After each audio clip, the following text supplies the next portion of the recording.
You have to fight him as a pirate. You have to fight him as a cowboy on a train.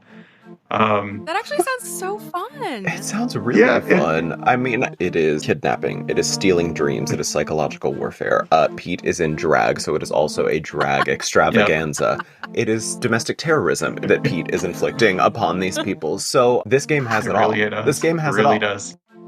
I'm Demi, theme park YouTuber, aka Magical Hijinks. And I'm entertainment journalist Joey Nolfi, and we've both been diagnosed with terminal theme park obsession, and we're definitely going to spread it to you on the Park Peeps podcast. We've got years of theme park knowledge, so join us as we serve piping hot takes, park tea, offer the best travel hacks and tips, and chat with guests in the theme park space. So sit down, buckle in, and pull up on that yellow strap while we dispatch for the Park Peeps podcast.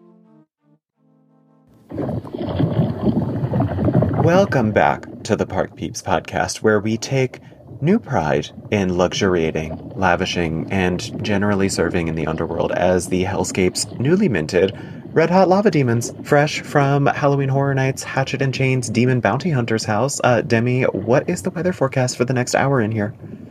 Well, let me lick my finger and stick it up to the wind. 1 second. Science. Yeah. Shady with a chance of talking to Gratuitous Theme Parks about one of our favorite topics we didn't even realize was one of our favorite topics until he introduced us to the Universal GameCube game, Very Weird Theme Park Video Games. That's right. But before we do that and briefly go over the Halloween Horror Nights original houses Universal just announced for Orlando and one for Hollywood this week, a little later on this episode, a very special repeat guest, or repeeps as I have been calling them, let's shift to our first ever Park Peeps field correspondent piece because Jeremy, aka our beloved Jerendelle, has invited me as his +1 to Cedar Point's Media Day for their brand new roller coaster, Siren's Curse. So this was a really fun day. Jeremy and I got up at literally like 5 o'clock in the morning. There were children running around the hotel after midnight that we may or may not have had to request to stop running around the hotel so that we could sleep. But they have this resort, Sawmill Resort, was so incredible. I urge everybody, please, like, if you're going to Cedar Point, look into staying at the Sawmill because it was a beautiful resort. It was right on a golf course. The pool was amazing. The food was incredible. It was just a really, really nice place. And thank you so much to Jeremy for inviting me as his +1 to experience this brand new tilt coaster, which is a coaster that there's only been one other, and there's 2 other under construction. One in the world right now is in Taiwan, but essentially the train goes up 160 feet onto a platform and it, like a teeter-totter, like tilts down to vertical, drops you, and then you go throughout the course. So Jeremy and I did a little review and reactions live at the park. We were trying to escape a storm, so forgive the slight dip in audio quality because there is rain trickling. We did our best to remove it as best as we could, but if you hear that, just understand we were escaping like a monsoon. So without further ado, welcome back, Jeremy, as we get into some Siren's Curse reactions live at Cedar Point. This is Joey Nolfi reporting live. You better Cedar Point. From Cedar Point as Jeremy's +1 to the Siren's Curse Media Day, where we just rode Cedar Point's, is it 18th? 18th coaster? 18th roller coaster. 18th roller coaster.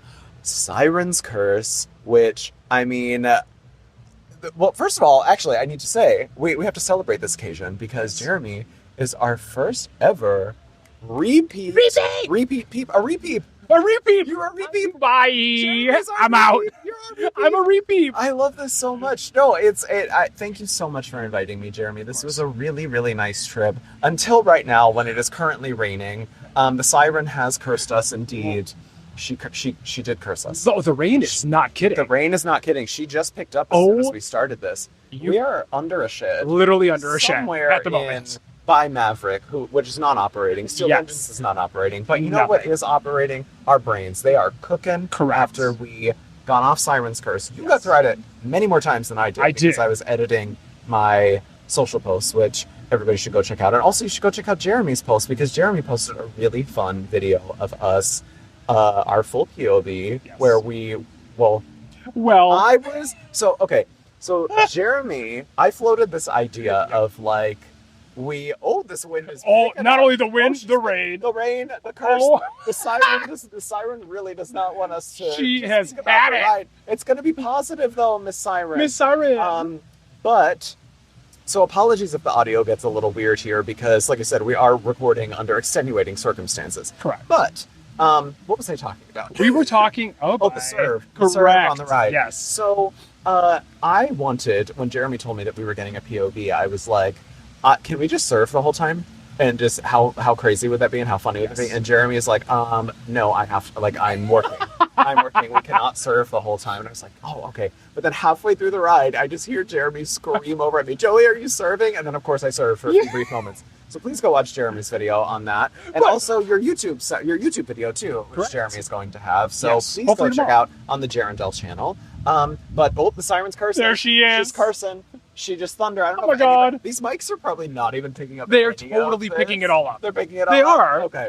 They're Well, thriving, They are. unlike us. Yes. The- We just had to take a brief pause there for due to inclement weather. Correct. We are currently being flooded in the shed. The siren has amplified her curse. But you know what? We're going to still speak some words about her anyway, and they're going to be positive words because we're going to talk about our opinions on this. Jeremy, Correct. do you remember your statistics that you so I do. diligently studied? Very much so. And made me quiz you on. But before we Joey, did this ride? What? one of my statistics was wrong. What was your? I was statistics so caught up in the moment that Which we one? got up to the tilt. It's 58.4, not 58.2. Oh yes, I did call Jeremy out on this ride. You because did. It cracked me up so bad. As we're going up the lift hill, Jeremy is like 58.2 miles per hour. I look at him, and you can see in the video, I go 0.2. Like what? We are being flooded. We right are now. literally This storm- submerged. This is so funny. It's on brand though. This It is- fully on this brand is for accurate. the Siren's curse. Yes. Yeah, we're in a puddle. Jeremy, we're not gonna. It's just gonna happen. It's going to be just okay. happen. We got this. Okay. So, very quickly, let's Yes. go over our thoughts on this ride. Yes. I think that it is a solid addition to Cedar Point. I think that it is not. It's not my favorite coaster here. I think I rank at number 5 or 6 behind Steel Vengeance. What was I saying? Maverick, Millennium, And even you said Magnum. Magnum. We had a crazy ride on Magnum Insane. today. In the back, were we in rows? What row? We were in row 13, I 13. believe. I And believe it 13. Just, the ejector airtime today she was running like crazy. Never like that It before. was nuts. It was Ever. absolutely nuts. But this is a very solid addition. I think personally that this is a ride that obviously the GP is going to love watching the tilt action. But I also think that it's not going to scare them out of their wits. Like it's a very glacial ride. I Yes. think it's the airtime is not like ejector Maverick. Throw you around, throttle you. Even like Stardust Racers at Epic Universe, like that airtime is crazy intense. This is like, it's like a Well, here's what I'll say. My last couple rides, yeah. I'm going to call it ejector airtime. Oh, okay. The last couple rides, I'm going to call it ejector. Jeremy did get to ride it a few more times than I did, and when it heated up a little bit. So Yes. you did say the experience was a little bit I different. was going to say, our first ride was about 7:15, 7:20 a.m.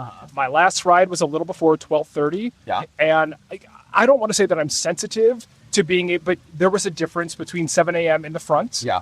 and nearly 12:30 p.m. Yeah, our first ride was in in row the very 11. front row. Very front row. It was the first time. It was very different. Yes.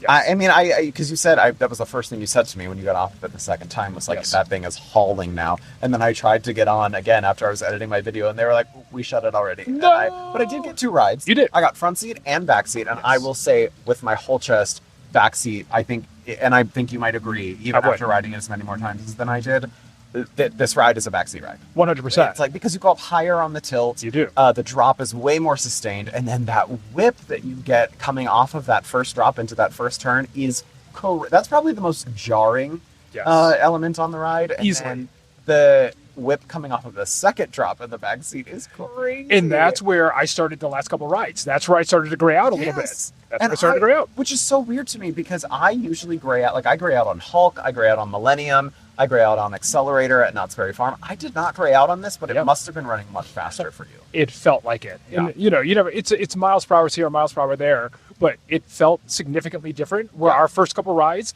you could feel the pace drop a little bit. Not the case the last couple rides. And Yeah. I just want to go back and hit a point that you said Yeah. that this ride, in many ways, though, like you said, it's going to be a GP favorite, people are going to enjoy it. There is, I call them like we are quite literally We underwater. are literally underwater. Yeah, let's do that. Well, let's stand on the dirt. Let's stand on the There's a mud. dirt patch. Oh, great. There's a dirt patch. This is great. Yeah. I would consider this kind of like, I'm not going to say a full bridge the gap roller coaster between more of a junior thrill and an extreme thrill, but there is that element to it where if you can look past the tilt, the drop, the pacing, this ride's so smooth, it's so comfortable, the seats are so comfortable and very spacious. And the vests do not restrict in a way that I think other similar rides with vests, like X-Flight at Great America. Oh my God, that ride gives me a panic attack with how bad they jam down. But I think that was the scariest part for me personally, was the tilt. There is that give in the vest, so you feel like you're going with the train. Yeah, you don't feel like absolutely do. It really. I didn't even notice like in the moment, but then the second time when you're in the back, because you are up so much higher, it's like you're like, oh, am I slipping? Yes. So yeah, it's a good train. I was not expecting to label this a transitional ride, but it could be. I mean, like you said, it's not transition from like if your kid's getting off Woodstock Express. Let's go on Siren's Curse. Let's go on Siren's Curse. No, it's not that kind of transitional ride, but it's a transitional ride of like, I would say maybe like early teen kid who might not be too much into coasters. Get them on this before you take them on Maverick, or before you take them on Steel Vengeance. But it's still fun. It's a super fun ride. Like, I had a smile on my face the entire time. It's a good like I keep describing it as like a giggly kind of ride, and you just like feel giddy when you're on it. So because from some of the initial videos that I think we were seeing, it seemed to be running slow. Correct. And I am very happy to say that even like on the first couple rides of the morning, it does not feel like that when you're on the ride. It did not. So if anybody is concerned about the speed of this thing, do not be. It is so fine in the speed department. So I think it's a lovely attraction. I think it's a great addition. Like, it diversifies Cedar Point lineup in a way that combines a lot. Like, it feels like the thrill of Valraven's first drop, which is the only good part on Valraven, mixed with like all the best parts of Maverick. But in, like, it's like Diet Maverick. That's how I would describe it. It's Diet Maverick. It's like it is Valraven Zero and Maverick Lion, or Maverick Diet. Yes. That's what it is. But yeah, any other thoughts that you have on this, Jeremy? Honestly, the last thing. This is one of the most well thought out, well done audios I have ever heard the theming. On a roller coaster. We gotta talk about that, And in my video, I said at the beginning, it's kind of giving, I don't even think ethereal is the right word, but I said it anyway. No, I think it is. It's kind of giving like Enya, like Sail Away, like Zen, literally.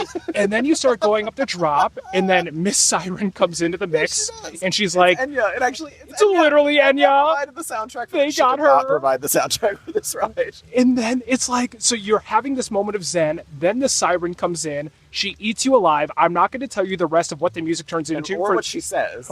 She does say some maniacal things. 100%. Which is really creepy. And the audio is like crystal clear. Crystal clear. Great onboard audio. It's incredible. Great. One of my favorites. No, and the theming, that reminds me, I do want to talk about the theming very quickly, because Cedar Point did a wonderful job with this theming. The concept art showed just grass underneath it. They said, no, mama. They put, apparently, okay, so somebody told me, I asked somebody, I said, what color is the water supposed to be? Is it red? And he was like, no, it's black. They dyed it black. So the water is literally black underneath the coaster. Yes.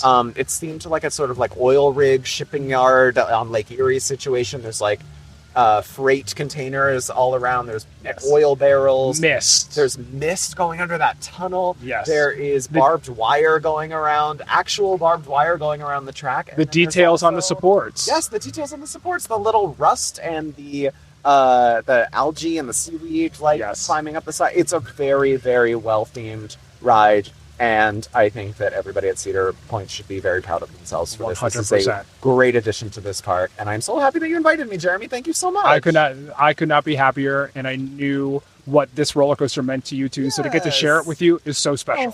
Thank you for coming. And we have video proof of it. We got proof. And also our serve on Woodstock. Look, okay.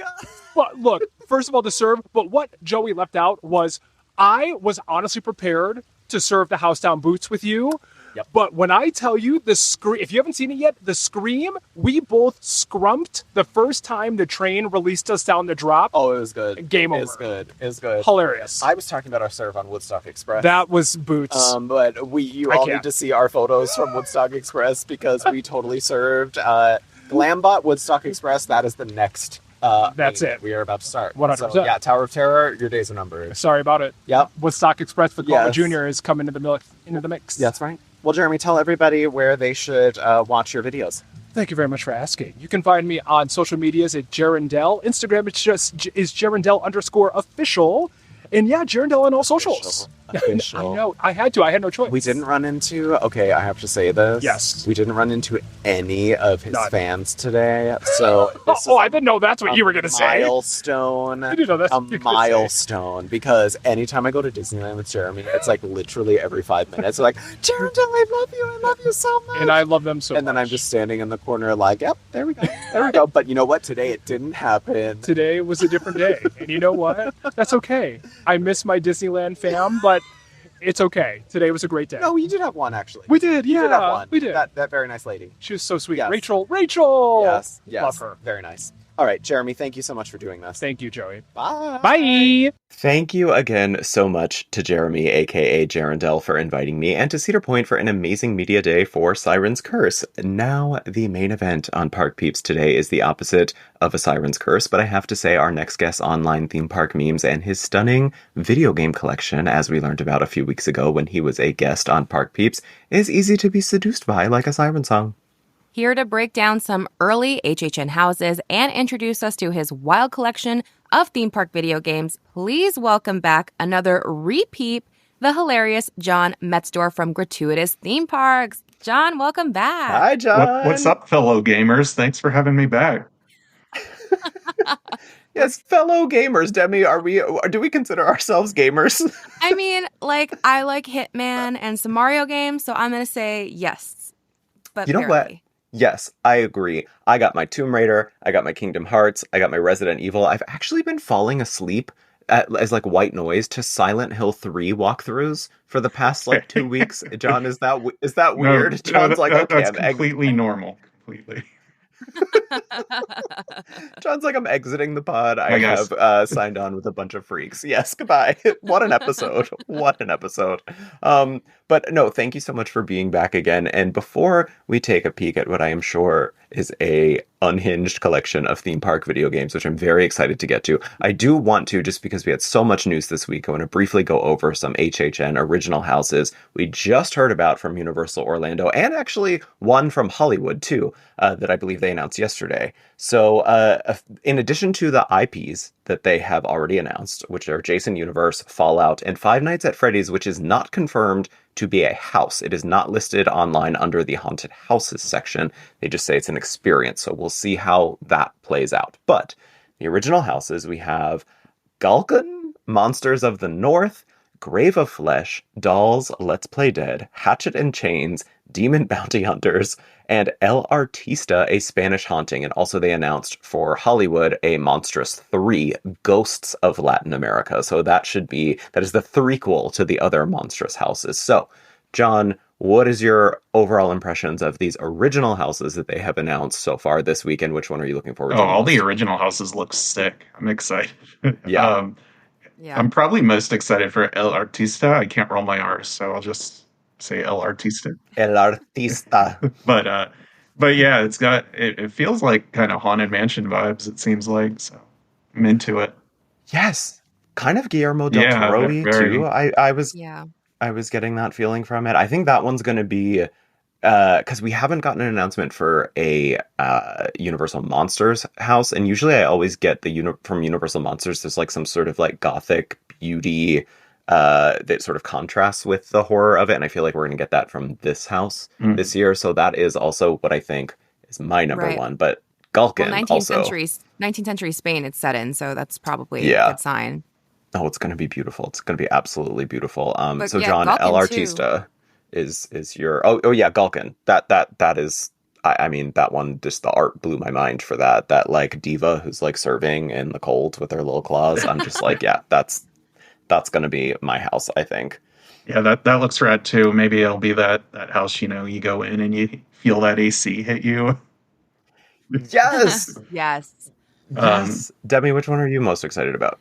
I'm like between two. The phrase "red hot lava demons" are I'm obsessed. I'm obsessed with it. And so Hatchets and Chains, the Demon Bounty Hunters, is like probably my number one.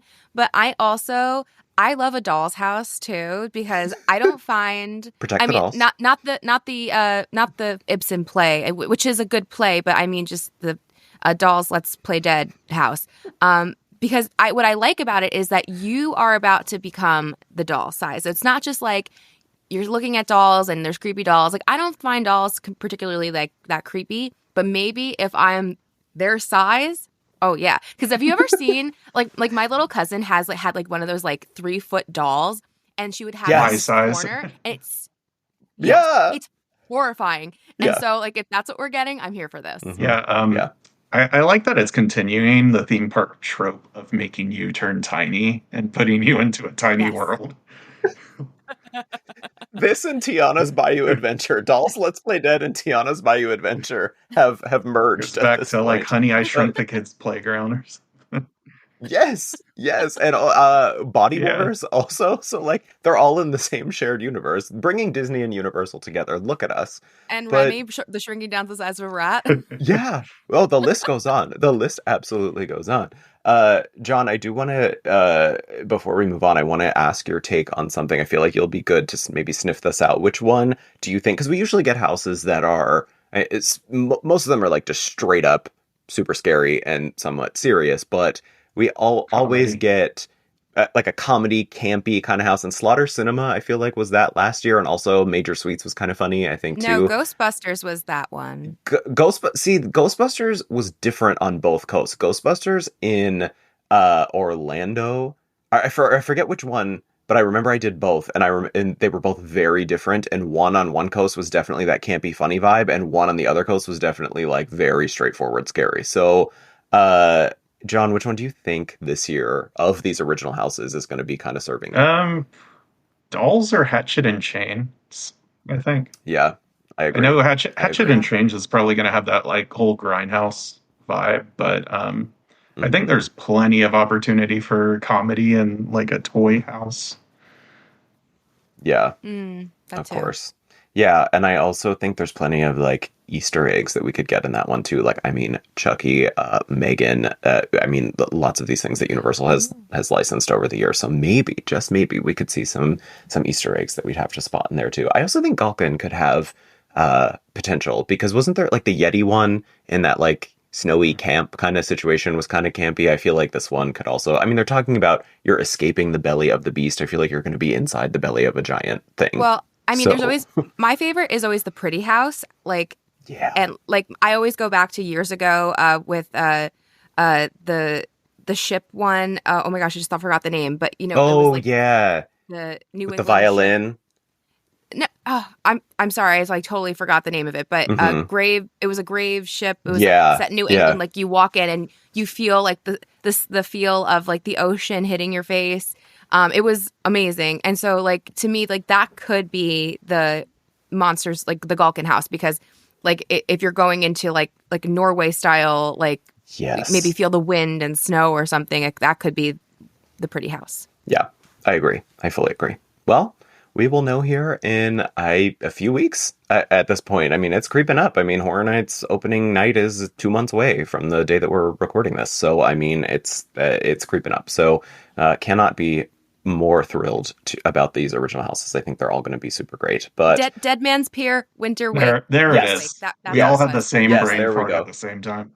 We did. We really did. I remembered the violin. There's like that siren kind of playing the violin at the end. Yes. But that was the only thing I could remember. But okay, moving on. John, I have to say, your last appearance, I think, unlocked a part of my brain and Demi's brain that like we did not know existed, or one that I certainly hadn't visited in years, but it did shoot into my brain at like 3 a.m. one evening. My eyes shot open. I had a That's So Raven style flashback to a game that I remember playing as a child called Adventures in the Magic Kingdom that I used to play. Is that one on your list? Yes! You have it! Yes!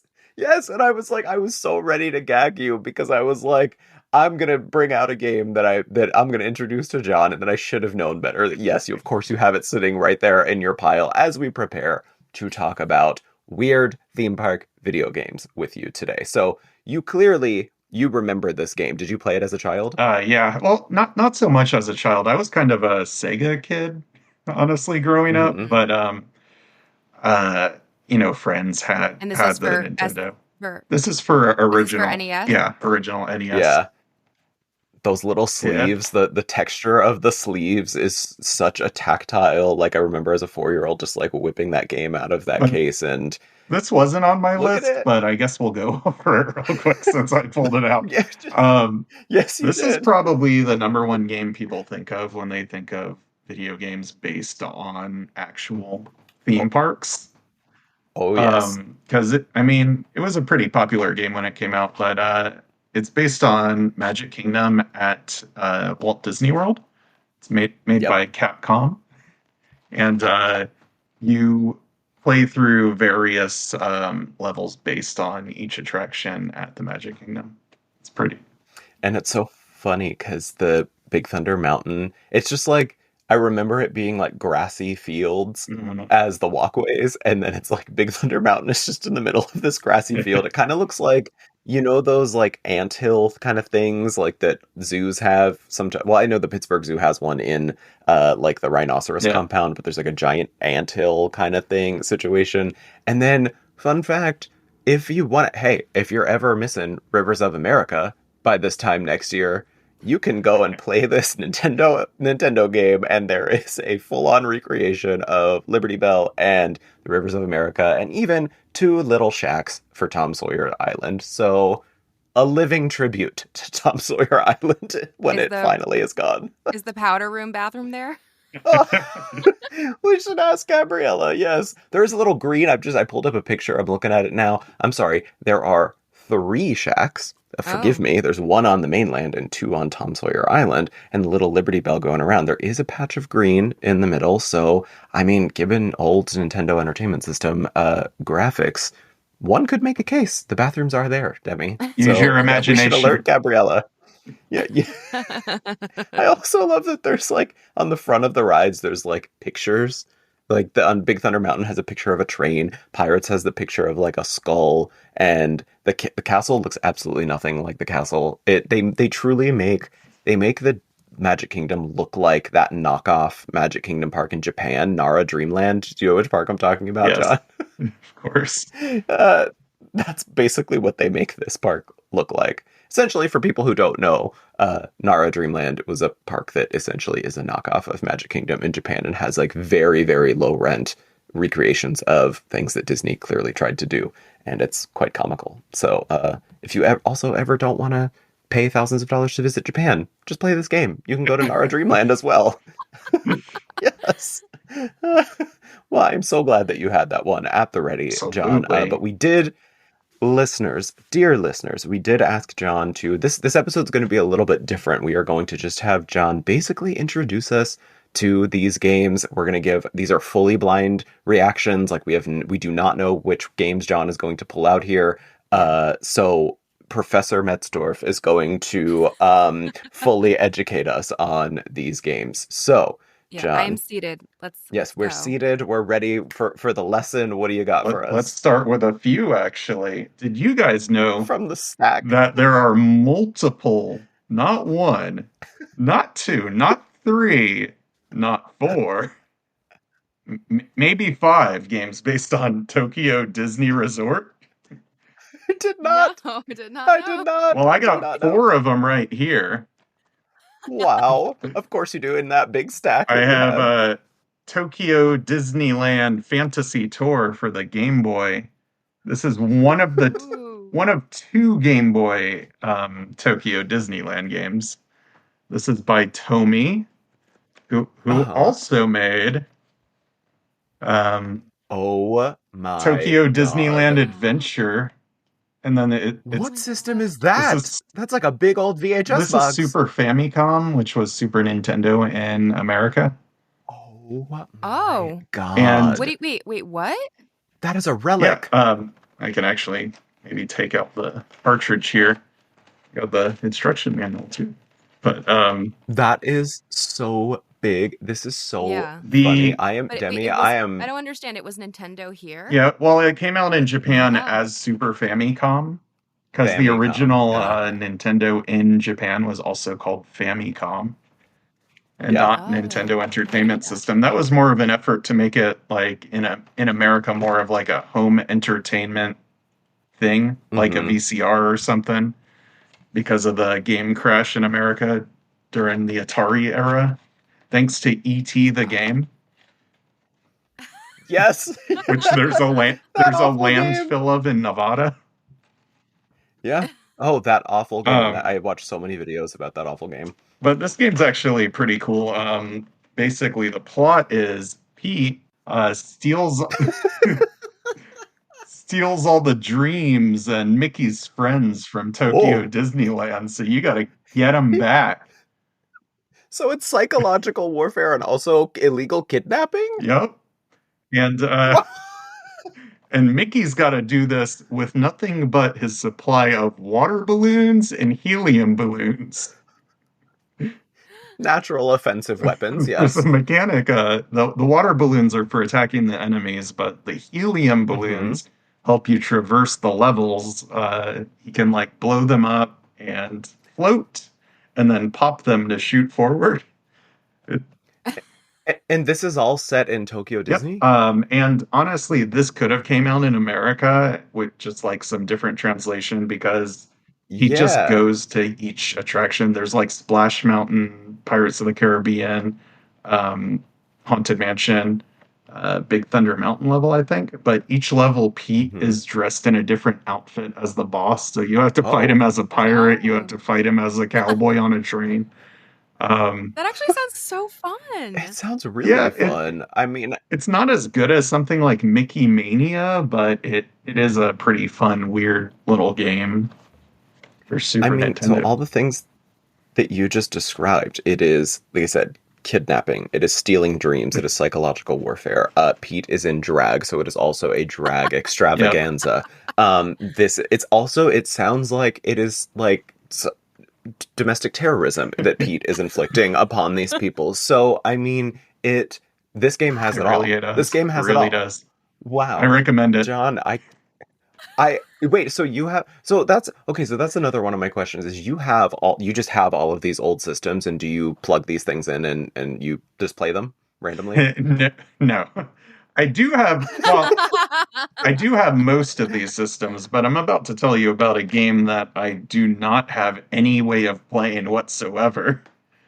Oh no! Is it another Tokyo Disney game? The Adventures of Tokyo DisneySea for the PlayStation 2. Oh my! And I have a PlayStation 2, but it's not jailbroken, so I cannot play any Japanese games on it. Konami made this one. Oh wow! Wait, Konami, that's a thing? Yeah, it's jailbreak. Idea. Because like that I remember region locked. Yeah. Oh, it's serious. It's very serious. Yeah. Well, I didn't have any like gaming systems growing up. I just wasn't. My mom never got me any of them. I never asked for them. I never really knew about them. I became a video game player as an adult, so I have no idea about any of this stuff. That's crazy. Yeah. That's insane, actually. So even if I could play this, it's completely in Japanese and very text-based. So I would have no way of really understanding it. And I know that because I also have Adventures in Tokyo DisneySea for Game Boy Advance, which the Game Boy Advance is not region locked, so I can play this.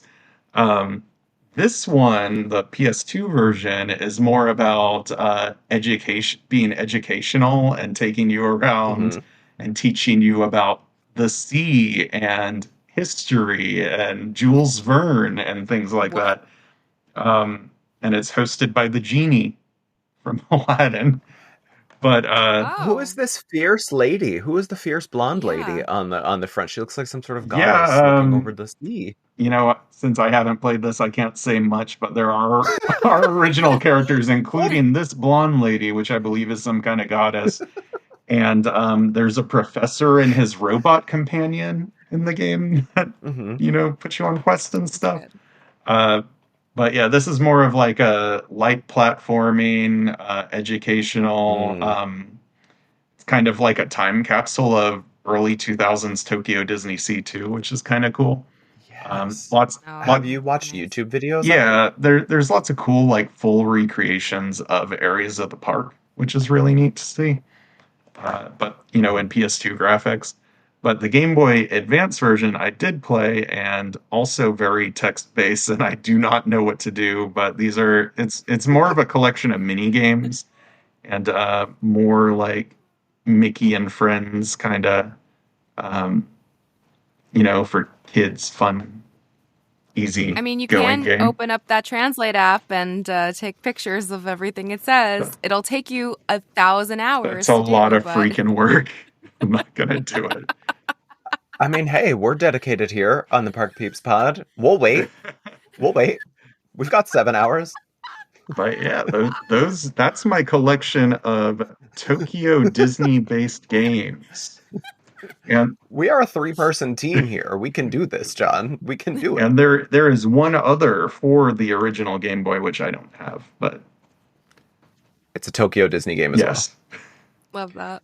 Wow. Okay, so you actually, but the Game Boy one for Tokyo Disney, you actually have attempted to play, and you have made it to the mini games. Yeah, but it's. But you don't know what's going on because it's in Japanese. Well, that too, and you have to like answer questions, and because it's kind of a roadblock for me. But well, what a way to kick this off. I mean, that is all the things we listed about the Nintendo game, this Game Boy game, the PlayStation game. We have spanned systems, we have spanned countries, so we have spanned eras. We are already so deep into the digital sphere with this, so I cannot wait. If that is how we are starting, I cannot wait to see what you have. We're in it, but did you guys know that there is an at-home version of Toy Story Mania? No. What? No. For the Wii? Yep. No. For the Wii. No. Oh my And then what is the point? Yeah, exactly. What's the point? What's the point of the ride if they're just going to make it a video game at home? And the every level is like the same levels you could play on the ride when it originally came out. So it's the original version of the levels before the Toy Story 3 update. Get out. And Demi is so shook right I don't now. have them, but because it came with 3D do glasses. this, It did come with 3D glasses. No. What are we doing? What is people pay thousands of dollars to go to this incredible family destination for unique experiences and then just gonna make it a video game? Disney. And even throw in the 3D glasses too. That is so funny. This is clearly like pre 2020 Disney. Yeah, what year did this come out, John? Does it say on the box what year it came out? Can I make a guess if it's for the Wii? Is it like 2003 maybe? Probably. No, it it's can't be 2000. Toy Story. You're gonna make your guess. I got 12. 7. Oh, really? 7. So like 7. very early when like the ride just had opened pretty much around that time. Yeah. Oh, right, because that was there before. I'm thinking of the land, but it was there before the land. I'm thinking, okay, I was thinking in reverse terms. I was thinking this was actually something maybe that they did first and then adapted the ride. Like we didn't know this whole time that Toy Story Midway Mania is actually an adaptation of a Wii game. Which is sending me so bad right now. And also I have to say, Demi, I am just thinking of your little soul editing all these clips together with finding footage from all of these games to put together. Yes. I'm going to have the worst migraine after this. Yes. But wait, so John, you've played this one as well. Yeah. You've fully played Yes. it. And Is it, because I remember the Wii also had those attachments where it wasn't just necessarily you could play with just the what is it called, the stick, Mhm. but you could also have, there was like a gun kind of situation and there was like a steering wheel situation. Did this one just use the thing, I or think was the it? gun attachment, which I have one around here somewhere, but I Of could course you not do. tell you where it was. But I got that with Link's crossbow training, which I told you about on the last Nice. episode. Yes, But you did. Yes, you it did. literally just, slots into there. So it's just a Hmm. plastic peripheral that you slot the Wiimote in. So you could use it, or you could choose not to. Did, how does this gameplay stack up against the rides gameplay? It's, well, you don't have the whole pulling motion, but Right. it's pretty much the same game Hmm. Oh my as the gosh. ride, except this one has additional levels that are not in the ride, Oh, including boss battles with Zurg. No so it's way. Buzz Lightyear's. So it's Buzz Lightyear Space Ranger spin as well. A Oh little my bit. gosh.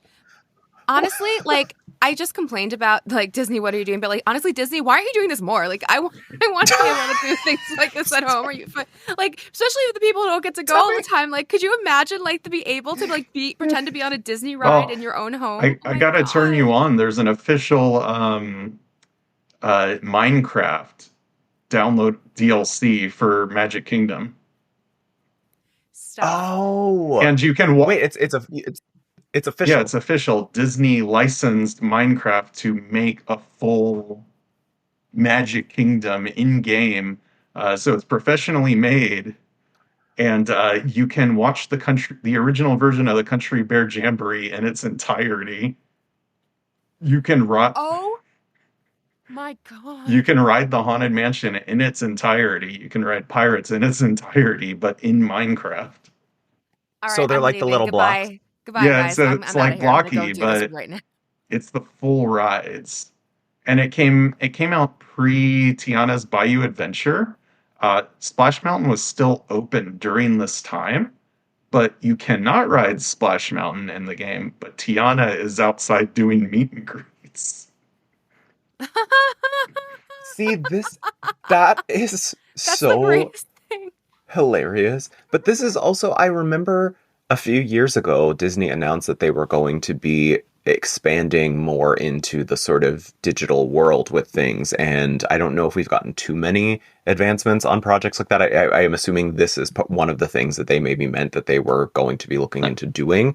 And I think that this is a really cool look at the potential future for the parks, because things like Muppet Vision closing. I mean, you could essentially, you don't have to preserve it in just one way by like chucking it on Disney Plus, which I am assuming they're going to do. Mm-hmm. You could also integrate it into something like this, and Disney could open a whole digital sort of landscape of, and just call it like Yesterland or something. I don't know, like uh attractions in lands that have closed, and they could fully digitally recreate them and put something like Muppet Vision in there.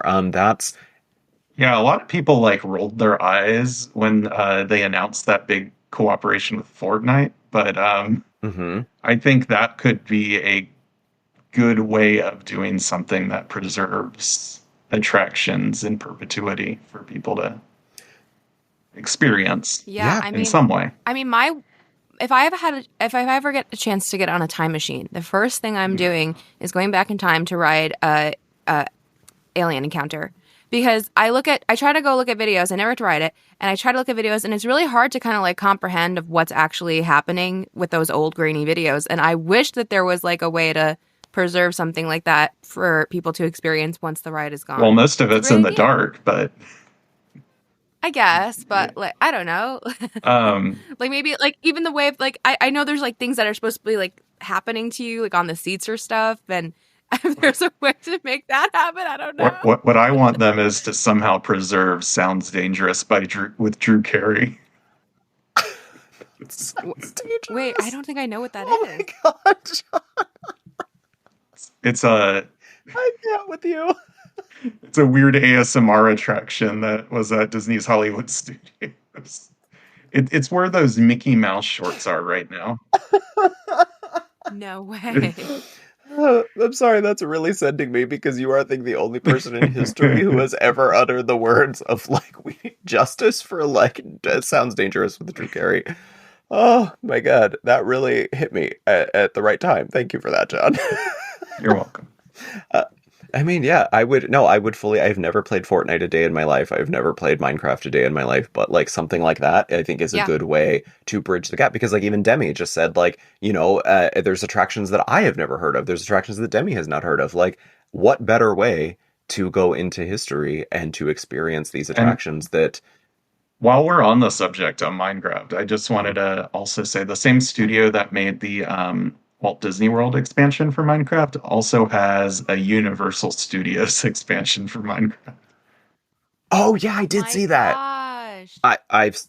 I saw that as well. And it's not just one park; it's Hollywood and Orlando like combined into one like weird amalgamation park.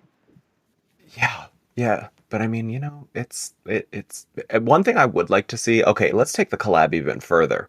What if we have it be like Silent Hill gets involved somehow, and then you go into the Silent Hill version of the Disney and Universal parks. So we're full on merging all video game properties here because Silent Hill's an alternate universe, right? Yeah, let's do it. But yeah, there we go. Konami. We're speaking it into existence. Who have already, as we have established already, have a big presence in creating unhinged, weird theme park video games. So, Mama, let's get it cooking. This is great. No, this is so great. So what do we have next? Let's see here. Let's consult the stack. Did you know? I'm gonna say no. We did not. Let's see. Is this something I want to end it on, or no? This is not. But they put out in 2003 when the film came out. They put out a Haunted Mansion video game. No. Yes, I played this for the GameCube and PS2. Yes, but this has nothing to do with the Eddie Murphy movie. It has its own lore and its own story. You play as the groundskeeper from the Haunted Mansion graveyard. See, it's so cool. What system is this? This is on GameCube and PS2. I think maybe Xbox as well. Original Xbox. And you were able to play this one? Yes, I've played this extensively. I played this one too. Oh my god! It's much more based on the ride than it is the movie, which is kind of weird since it came out during the same time as the movie. But it's actually really fun, kind of. But and really like they were really creative with it. There's like scenes where it's kind of like a little Resident Evil and a little bit of a platformer, and a little Luigi's Mansion too, because you're really like collecting ghosts. You're hired by the good ghosts to defeat and collect the souls of the bad ghosts, basically. But it does cool things for the time. Like there's effects where you can there's mechanics where you can go into like paintings and come out in other areas of the mansion, but it shows you it happening. It shows you like going into the background of the painting and then coming out of the foreground of the other painting. There's lots of boss battles that have very Resident Evil kind of like puzzly vibes and stuff. But right. Yeah, you play as, I think they named him Zeke, is the groundskeeper, but I want to know if that's canon now. If like when we are on the ride and we see the groundskeeper. Let me see if I can find a picture of him because he looks ridiculous. A little crazy. Yeah. It doesn't look like the groundskeeper from the ride. I don't know how that's coming out, but yeah, he looks very cartoony. He looks like Ichabod Crane. A little bit, yeah. Yeah. But I do know there is, in Demi, to respond to what you were saying, there is, Offhand Disney has a really great video of how there's all the Haunted Mansion things are essentially in the Disney universe connected in some way, and he has a section on this game and I believe, if I am remembering correctly, John, I don't know if you've ever seen that video that I'm talking about, but I believe this game is canon, like it is in this universe. So I mean, I don't know if the groundskeeper has ever had a name elsewhere, has he? Well, Not that I know of. I haven't seen the video, but I feel like it needs to be like alternate universe kind of haunted mansion. I mean, Yeah. Right. But- Well, like this is kind of like, it's funny that we were talking about this. It's a little jumping off, but like, so like how things are, what's canon and what's not, and then for them to like put in Hatbox Ghost and for them to use the new movie to make that canon. That's why I kind of got annoyed with the whole thing, because it's like, oh, like I've heard so many other little things like lore and stuff, and it's like, oh, how come nothing else is? But just because you want Hatbox Ghost and that's where we can put it in, we're going to keep this movie that people are probably not going to remember in a few years as canon.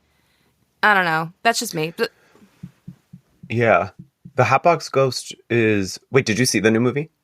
yeah, I saw the new movie, and so they're using the excuse from the new movie that Hatbox Ghost can be before Madame Leota, before she calls in the spirits, because he's not a spirit. He's like... He's not a happy haunt is what I think the language Yeah. when he's an unhappy haunt. An unhappy haunt. Yeah, he's like beyond a haunt or something, like, he's more intense or whatever language they He's use. edgy. And I don't he's edgy.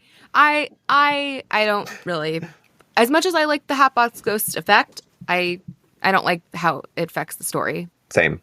No, They could have literally just put him in the same spot as the Disney one. Wouldn't it have been a problem? I mean, I don't know if it was just because they couldn't for some reason, but I feel like I don't know, unless they really felt like this was the right way to like promote this movie, which is so bizarre to me. I don't know.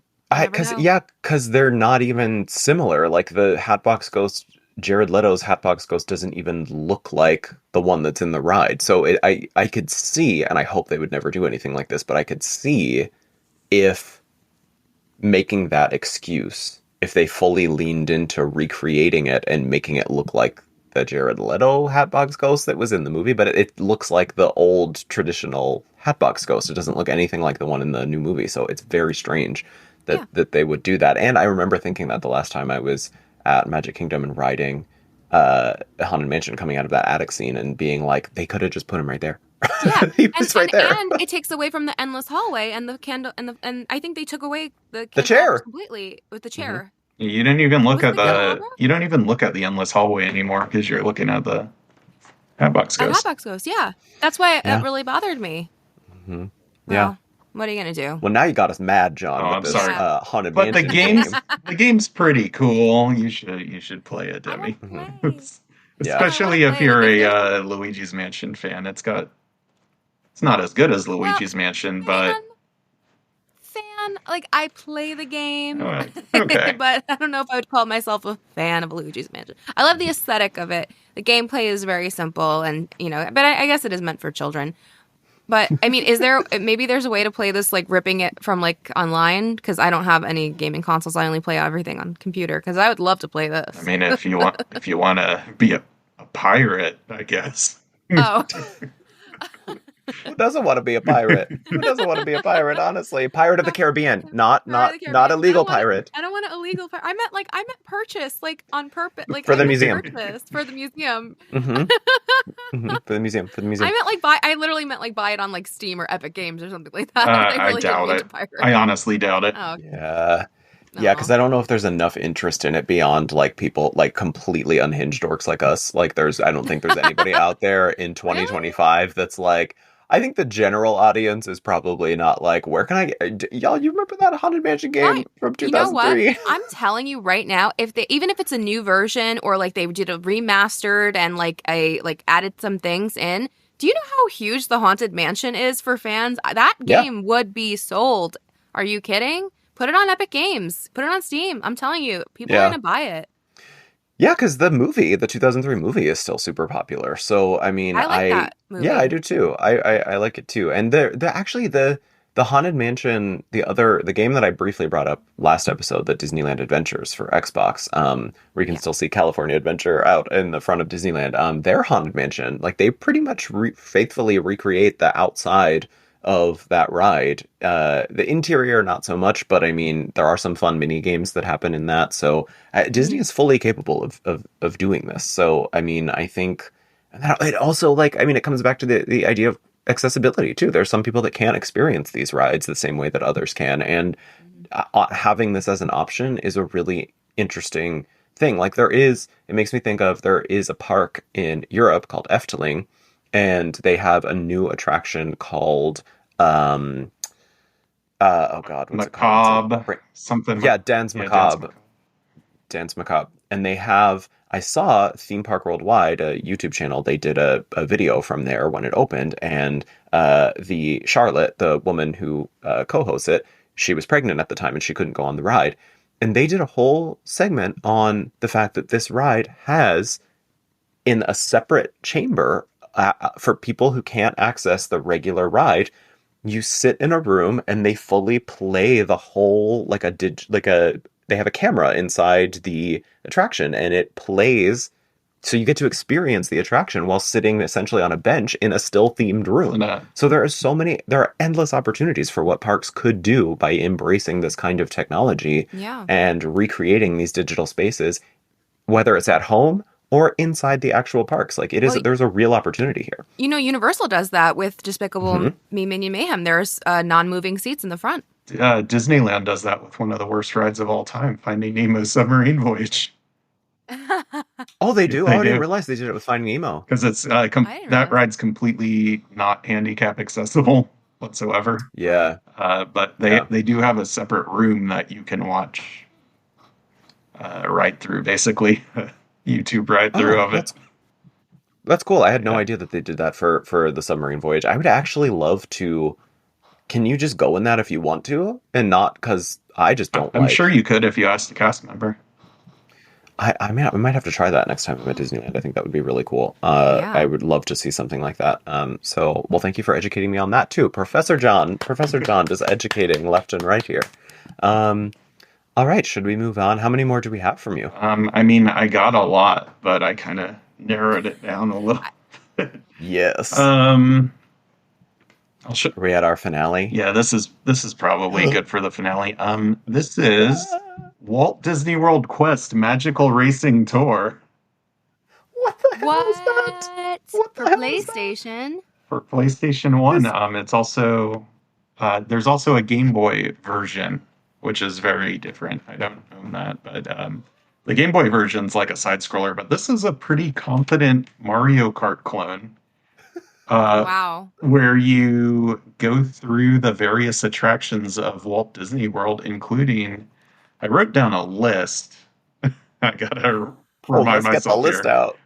Pirates of the Caribbean, Space Mountain, Big Thunder Mountain, The Haunted Mansion, The Jungle Cruise, the Tomorrowland Speedway, Splash Mountain, Dinosaur, Blizzard Beach, Typhoon Lagoon, and Test Track. No.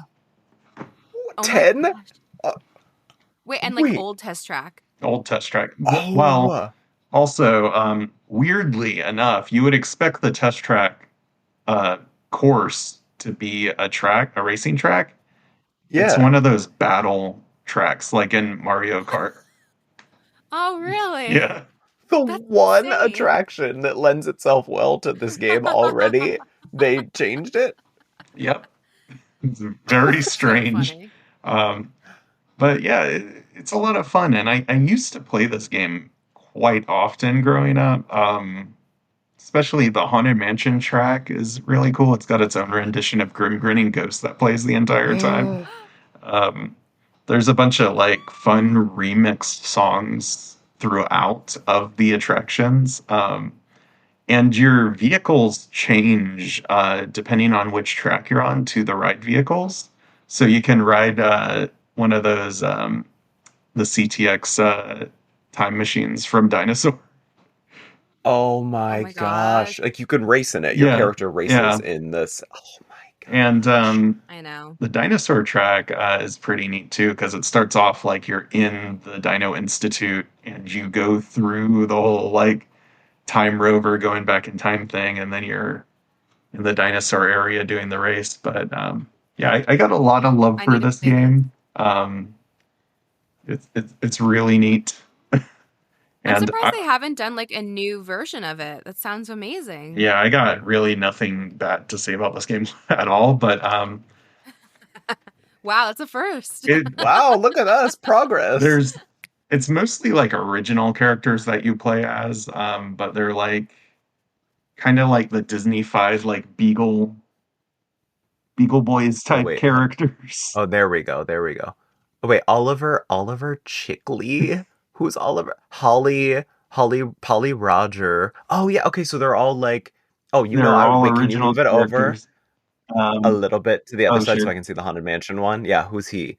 Wait, Baron Carlot? Carlot, but also Chippendale Chippendale. Rescue Rangers outfits.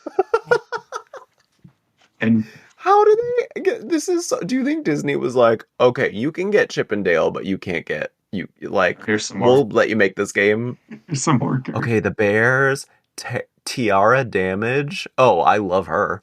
Tiara Damage, Mo Whiplash, Auto Plugnut. That's what they call me.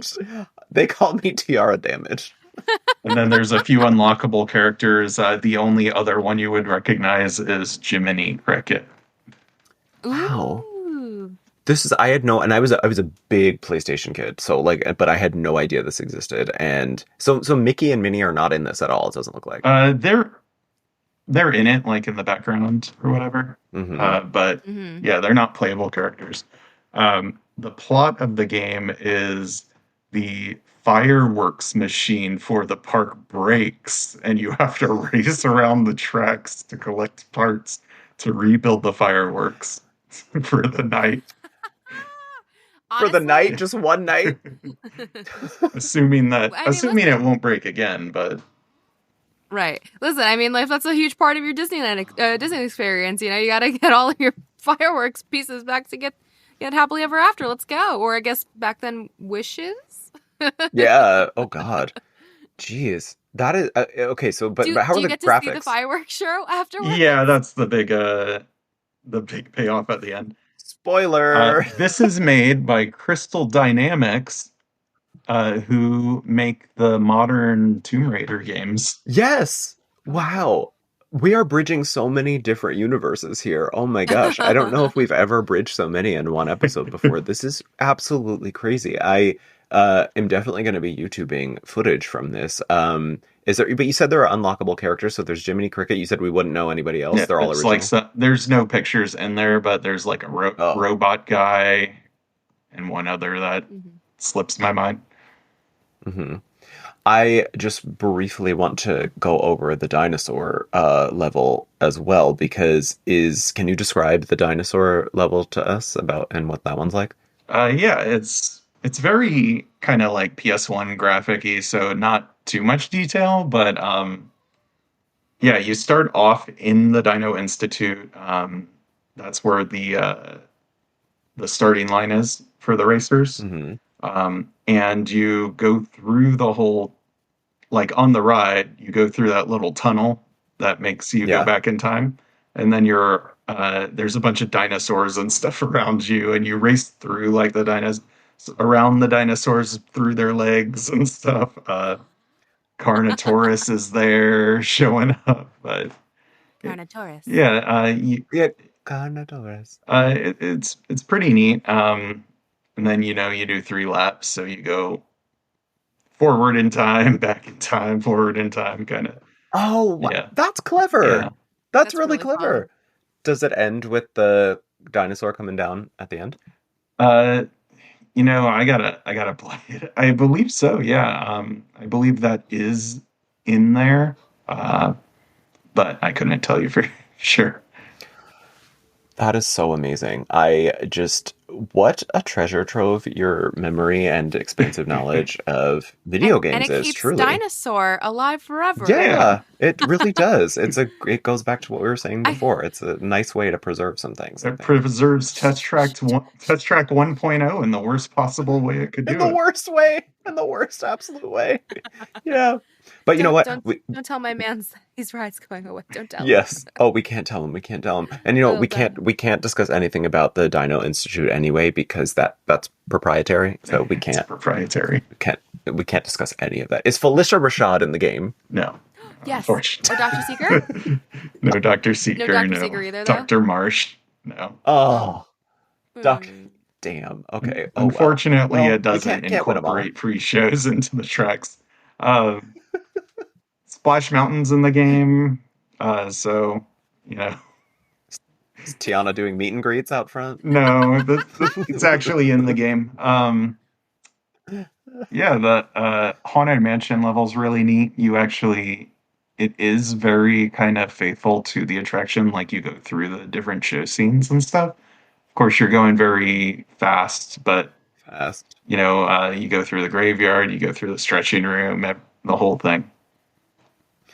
I love this. I'm going to be YouTubing all of this. This sounds like so much fun to take a deep dive on. And I know you have that giant stack of games sitting next to you. So can we do just like we should just do a lightning round of all the ones we didn't go in depth on? There it is. Please. Oh my God. Yes. Okay, so we talked about these. The Tokyo DisneySea, Tokyo Disneyland, Adventures in the Magic Kingdom for NES. Yes. Take it out that sleeve. Just talked about Magical Racing Tour, Tokyo Disneyland for the Super Famicom, Haunted Mansion, Toy Story Mania, Tokyo DisneySea for PS2. All right, now last week we spoke about Universal. Yes, we did.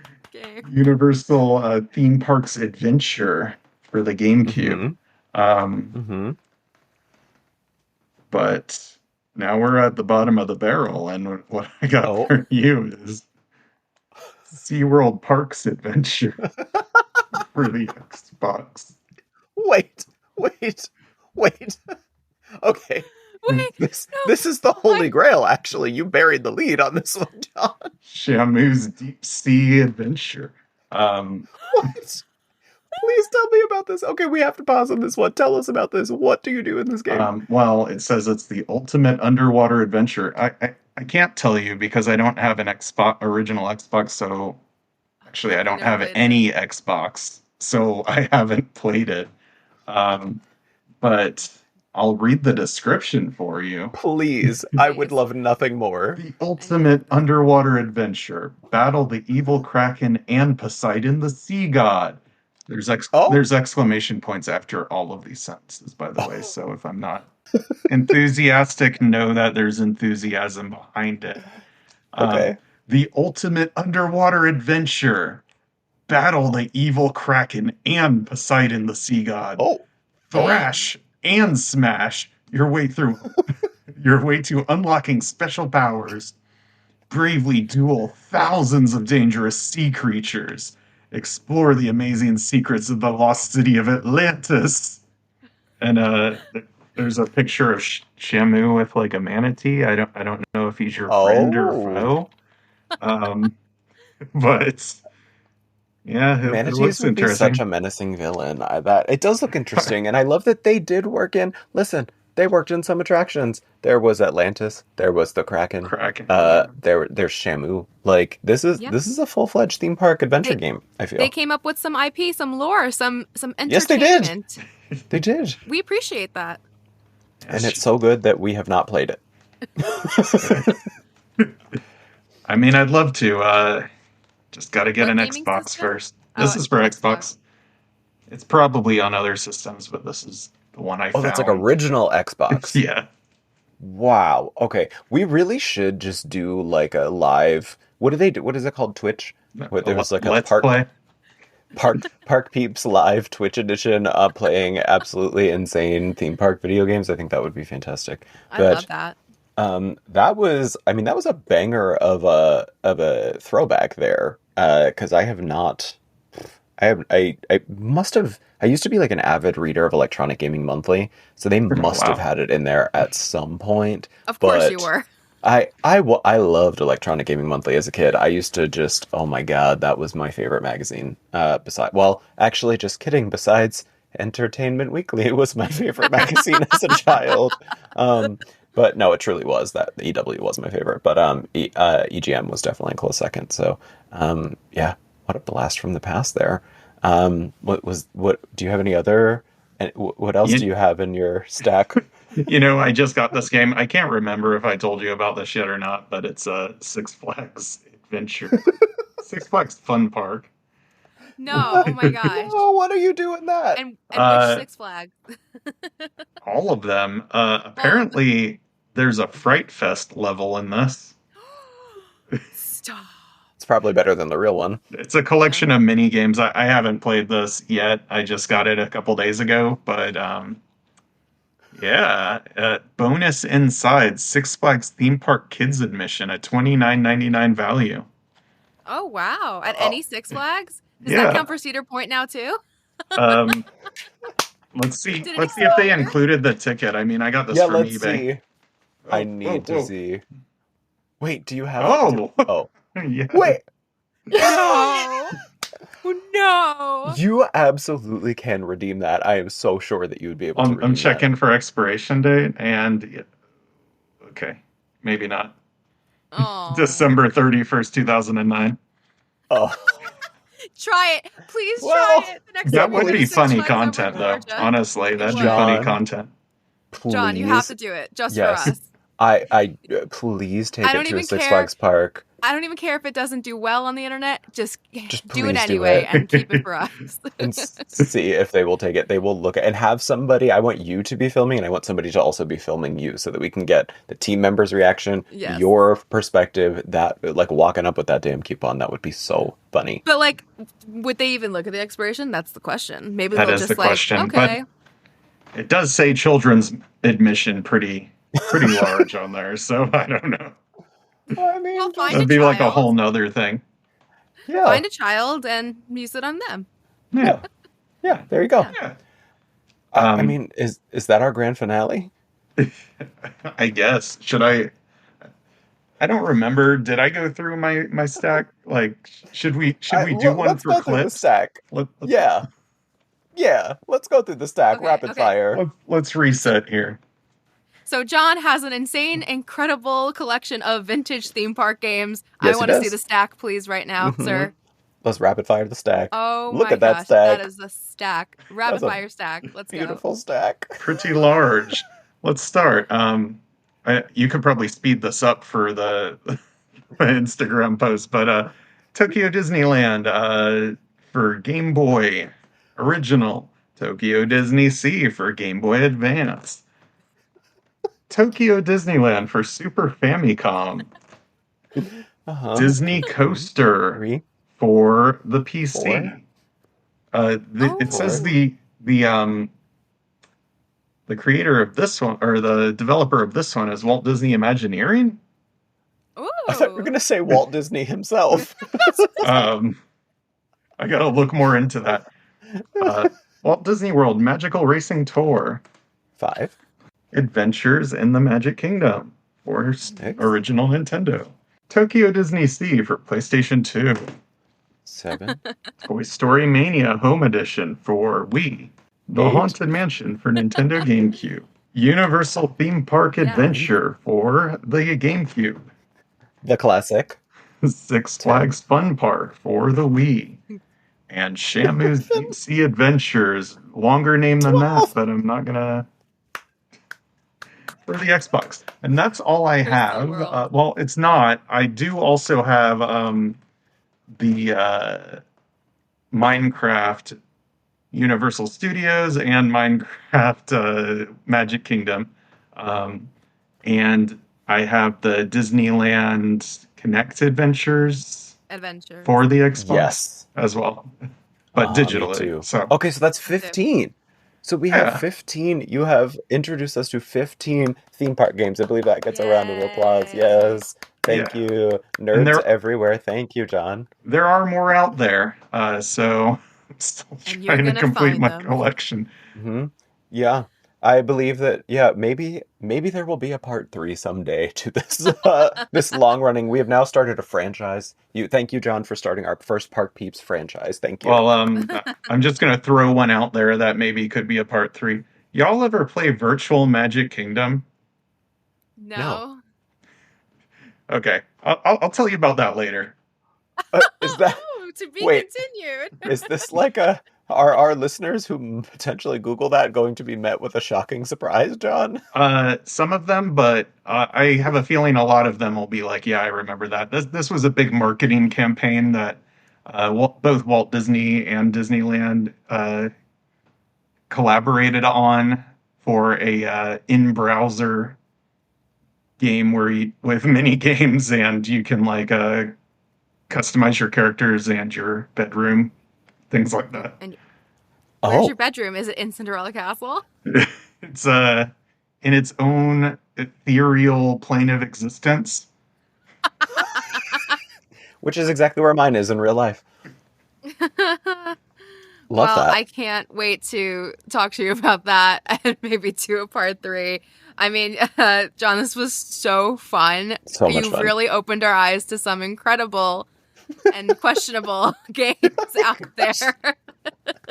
Yes, I do. Your interests, your range of interests, John, are always something that is very, very, very interesting to me. Like you have such a unique perspective with your social media accounts, and now getting to know, some of your tastes through just collecting these games. It's just really cool to get to see some of these things that we have never even heard of. So thank you so much again for being here and for doing this and showing us these games. Anytime. Yes, Thanks you. for having me. I like other things besides video games and theme parks and theme park video games, but we'll get to that Name later. one. Name Yes. one. Uh, Victoria Frankenstein. what's that thing you always put on your like dating profiles? I like movies. I like music. I like to eat. So Going you're like this with her. so you're a person? Exactly. Yeah. What do you do any sports? Hiking? Hiking. Because when no one actually I, does. I walk around Epcot. Yeah, that counts. That's physical activity. Well, John, we can't wait to have you back for another episode, Yes. hopefully, in Yes. the future with something else hilarious just like this. But thank you so much again for joining Yes. us. Yes, thank you again to John from Gratuitous Theme Parks for joining us today to talk HHN and some super weird theme park video games. Follow him at Gratuitous Theme Parks on Instagram. And wait, John, it's different for TikTok, correct? It's the same for it's like- TikTok. It's only different for Twitter, but I don't really use Twitter too often these days. Okay, yeah. It's Grat Theme Parks on Twitter because Yeah. of the character count. Great. Well, keep up with him there and keep up with us at Park Peeps Pod on all socials, and check out all of my Siren's Curse shenanigans at Joey Nolfi on Instagram and TikTok. And I got you covered with new theme park content at Magical Hijinks on all socials and, of course, YouTube. That's HIJINX. We'll see you back here Tuesday for another brand new episode of Park Peeps. See ya then. Bye-bye. Bye.